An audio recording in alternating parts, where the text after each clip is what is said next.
रुपया गिर रहा है, इसकी वजह क्या है? सिर्फ डॉलर की ताकत है या फिर भारत की आर्थिक नीतियों में कुछ ऐसी कमियां हैं जिन पर हम बात ही नहीं करते?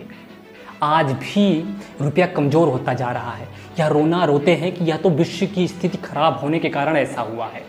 लेकिन सवाल यह है कि 75 साल बाद भी हर बड़े आर्थिक झटके पर डॉलर की तरफ क्यों देखना पड़ता है हमें?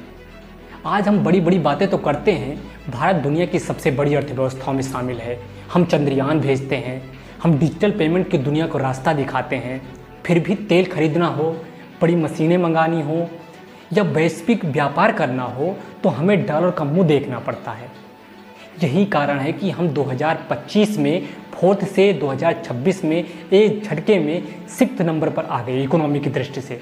उस समय बड़ी बड़ी उपलब्धि के रूप में दिखाया गया कि देखो देखो हम 4th लार्जेस्ट कंट्री बन गए, लेकिन सच्चाई छुपी नहीं, वह जल्द हमारे सामने आ गई 2026 में ही, क्योंकि हम जितना निर्यात करते हैं उससे कहीं ज़्यादा हम आयात पर निर्भर हैं। छोटी से बड़ी चीज़ें तक हम चाइना और अमेरिका जैसे बड़े देश पर डिपेंड हैं।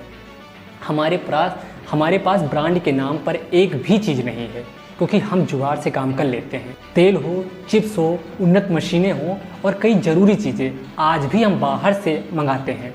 आज ताइवान का शेयर मार्केट भी हमसे आगे निकल गया, क्योंकि हमारे यहाँ के जो इन्वेस्टर थे वो निकल कर ताइवान में इन्वेस्ट कर रहे हैं। समस्या यह है कि भारत अभी भी दुनिया के लिए एक बड़ा बाजार ही बना हुआ है। हम बहुत कुछ बनाने का दावा तो करते हैं, लेकिन सच्चाई यह है कि कई सबसे महंगे और सबसे ज़्यादा मुनाफे वाले प्रोडक्ट आज भी विदेशों से हम मंगाते हैं।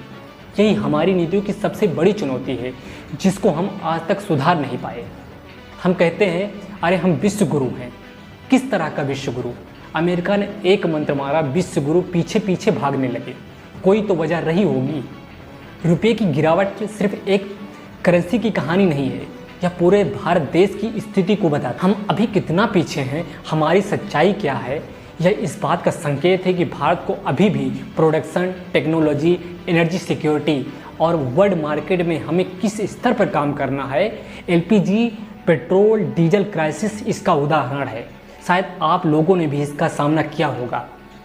अगर किया है तो कमेंट करके ज़रूर बताएं।